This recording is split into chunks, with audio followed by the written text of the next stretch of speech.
Welcome back to another episode of Lost in the Farmer's Market Garden Shorts, where today we're looking at this lovely specimen here.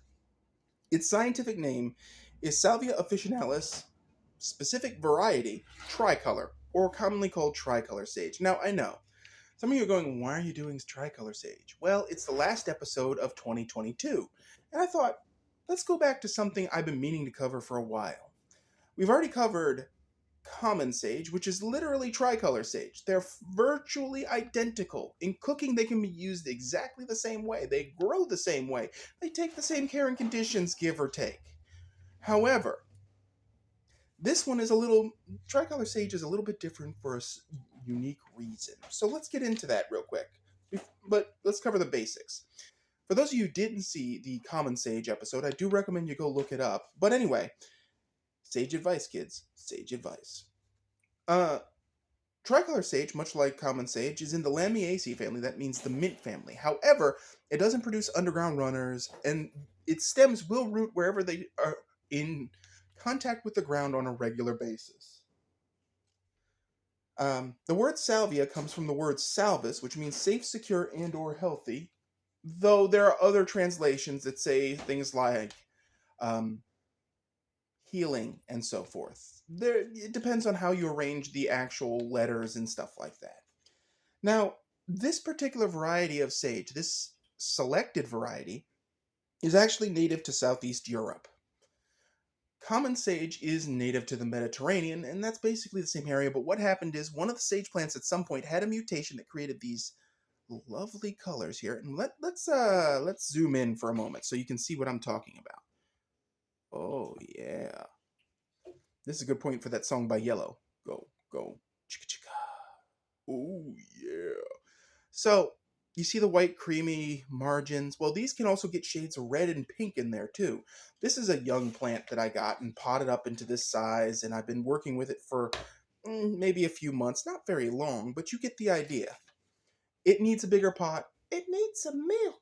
But anyway, it basically needs time. Much like anything else, gardening is also an act of patience and dedication.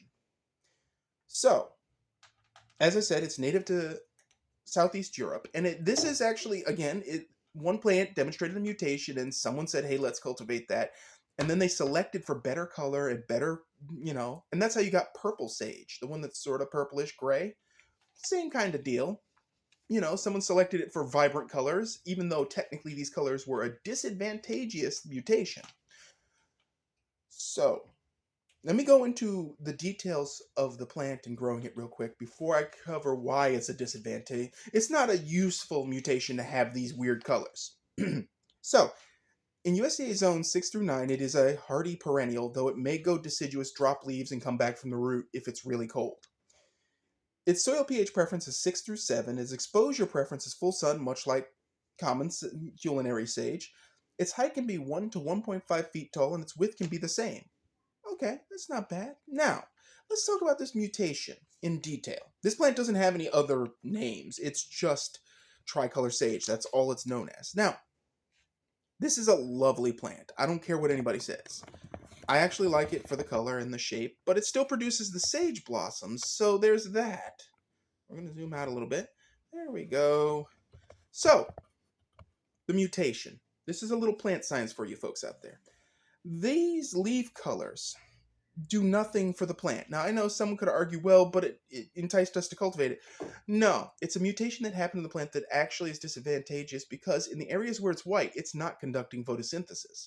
That is less area for it to produce its own food so it can survive. So when you're looking at plants that have large swaths of white coloration to them, we're artificially keeping these plants alive. Plants with that kind of coloration are sort of, how can I put this delicately?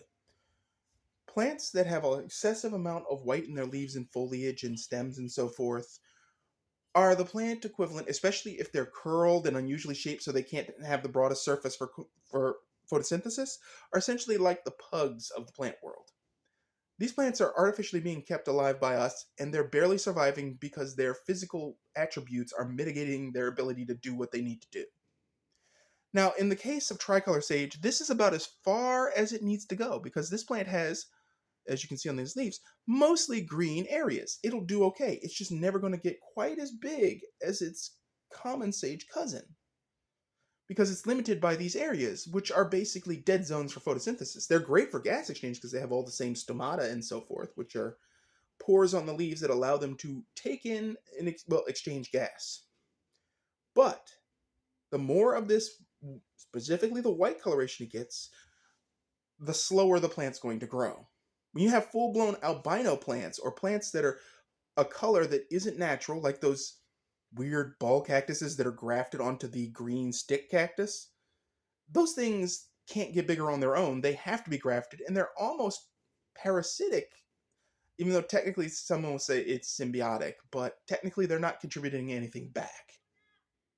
So, that's what this is really all about. Now, why should you grow? After I said all that stuff, and it sounds like I just damned the entire Tricolor Sage lobby or whatever, why should you grow it? It's still garden sage. It just has funny colors. Okay? If you don't have the room for a full garden sage, which they can get quite large if taken care of, the one that I filmed in the video was pretty big. This is your plant because it's more petite, because it's limited in the amount of growth it can have. It tastes exactly the same.